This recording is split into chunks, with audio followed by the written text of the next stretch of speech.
آئیے آج ہم چلتے ہیں سوکارنو ہاتا انٹرنیشنل ایئرپورٹ۔ یہ انڈونیشیا کے دارالحکومت جکارتا کے قریب ٹانگرنگ شہر میں واقع ہے، جو جکارتا کے وسطی علاقے سے تقریباً 20 کلومیٹر مغرب میں ہے۔ اس ایئرپورٹ کا افتتاح 1985 میں کیا گیا۔ اس ایئرپورٹ کا نام انڈونیشیا کے پہلے صدر احمد سوکارنو اور نائب صدر محمد ہاتا کے نام پر رکھا گیا۔ یہ انڈونیشیا کا سب سے بڑا ایئرپورٹ ہے اور جنوب مشرقی ایشیا کے مصروف ترین ہوائی اڈوں میں شمار ہوتا ہے۔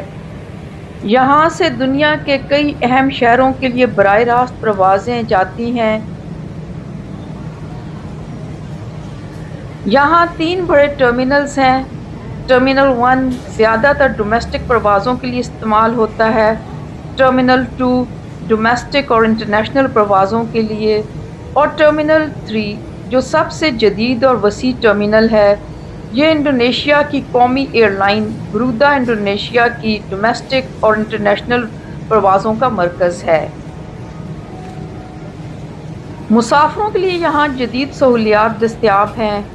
سوکارنو ہاتا انٹرنیشنل ایئرپورٹ پر چیک ان اور امیگریشن کا جدید نظام، آرام دہ ویٹنگ لاؤنج، ریسٹورانٹ اور cafes, mobile phone sim card, bank ATM، currency exchange services اور فری وائی فائی جیسی سہولیات دستیاب ہیں۔ ڈیوٹی فری شاپنگ ایریا ہے جہاں دنیا بھر کے برانڈز دستیاب ہیں۔ یہ ایئرپورٹ نہ صرف انڈونیشیا کے لیے ایک مرکزی گیٹ وے ہے، بلکہ سیاحت اور تجارت کے لحاظ سے بھی یہ اہم کردار ادا کرتا ہے۔ انڈونیشیا جنوب مشرقی ایشیا میں واقع ایک جزیرہ نما ملک ہے۔ یہ دنیا کا سب سے بڑا جزیرہ نما ملک ہے۔ اس میں 17,000 سے زیادہ جزائر شامل ہیں اور یہ دنیا کا چوتھا سب سے بڑا آبادی والا ملک ہے۔ اس کی آبادی تقریباً 270 ملین سے زیادہ ہے۔ انڈونیشیا میں اکثریتی آبادی مسلمانوں کی ہے اور یہ دنیا کا سب سے بڑا مسلم اکثریتی ملک ہے۔ انڈونیشیا مختلف جزائر کی روایات کا مجموعہ ہے۔ ہر علاقے کی الگ زبان، لباس اور موسیقی ہوتی ہے۔ یہاں کی سرکاری زبان انڈونیشی ہے، لیکن مختلف علاقوں میں سینکڑوں مقامی زبانیں بولی جاتی ہیں۔ یہاں 700 سے زیادہ زبانیں بولی جاتی ہیں۔ انڈونیشیا قدرتی خوبصورتی، ثقافتی ورثے اور مہمان نوازی کے لیے مشہور ہے۔ انڈونیشیا جنوب مشرقی ایشیا کی سب سے بڑی معیشتوں میں سے ایک ہے۔ یہاں کے اہم شعبے زراعت میں چاول، کافی، پام آئل اور معدنیات میں تیل، کوئلہ اور گیس، مینوفیکچرنگ، سیاحت اور ماہی گیری اہم ہیں۔ انڈونیشیا پیسیفک رنگ آف فائر میں واقع ہے، اس لیے یہاں سینکڑوں آتش فشاں پہاڑ ہیں۔ انڈونیشیا بحر الکاہل اور بحر ہند کے درمیان میں واقع ہے، جس کی وجہ سے یہ بین الاقوامی تجارت میں اہم مقام رکھتا ہے۔ موجودہ دارالحکومت جکارتا انڈونیشیا کا سب سے بڑا شہر ہے۔ ایک نیا دارالحکومت نوسانترا زیر تعمیر ہے تاکہ جکارتا پر آبادی کا بوجھ کم کیا جا سکے۔ یہاں کے مشہور جزائر میں بالی، جکارتا، یوگیاکارتا اور کوموڈو سیاحوں کے لیے خاص کشش رکھتے ہیں۔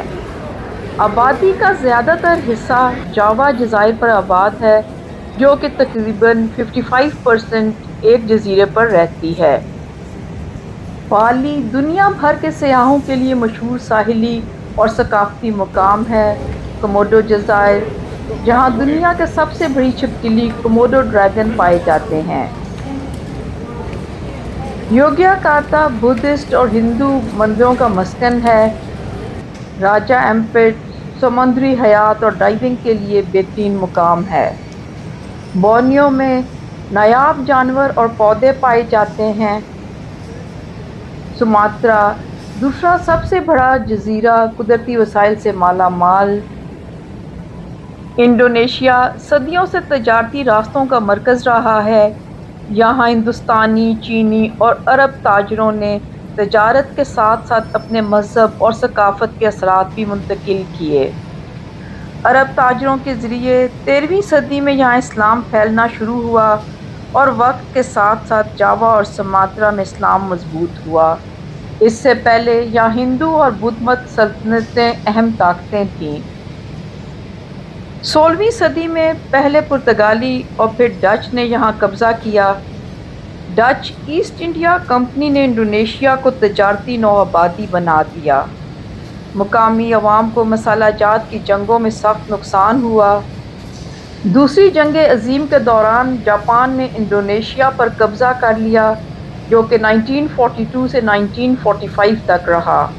جاپان کی شکست کے بعد 17 اگست 1945 کو احمد سکارنو اور محمد حیدر نے آزادی کا اعلان کیا۔ ہالینڈ نے 1949 میں باضابطہ طور پر انڈونیشیا کی آزادی کو تسلیم کیا۔